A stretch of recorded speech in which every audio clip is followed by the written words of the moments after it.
Hello বন্ধুরা, আমি সঙ্গীতা আবারও চলে এলাম একটা রান্নার ভিডিও নিয়ে। আজকে তোমাদের দেখাবো চিংড়ি মাছ দিয়ে পুঁই শাকের চচ্চড়ি।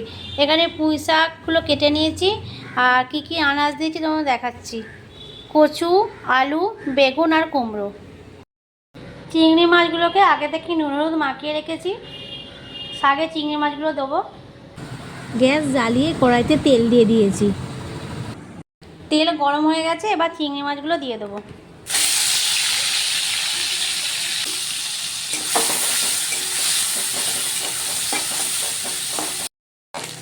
চিংড়ি মাছগুলো ভাজা হয়ে গেছে, এবার তুলে নেবো।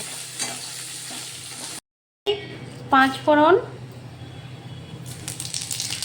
আর শুকনো লঙ্কা ফোড়ন দেবো আর অল্প পেঁয়াজ দিয়ে দেবো।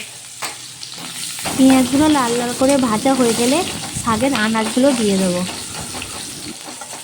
ভাজা হয়ে গেছে, এবার আনাজগুলো দিয়ে দিলাম।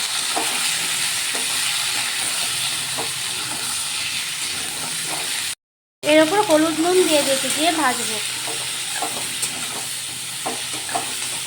শাকগুলো দিয়ে দিয়েছি, এবার 2 কাঁচা লঙ্কা ছেঁড়া দিয়ে দেবো আর সামান্য চিনি দিয়ে দেবো, দিয়ে নাড়বো। এরপর ঢাকা দিয়ে দেবো যাতে শাকগুলো গলে যায়, শাক আর আনাজগুলো।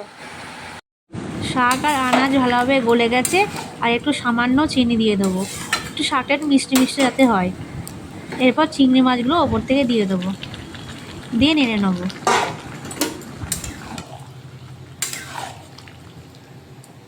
জল শুকিয়ে গেলেই আমাদের রেডি হয়ে যাবে চিংড়ি মাছ দিয়ে পুঁই শাকের চচ্চড়ি।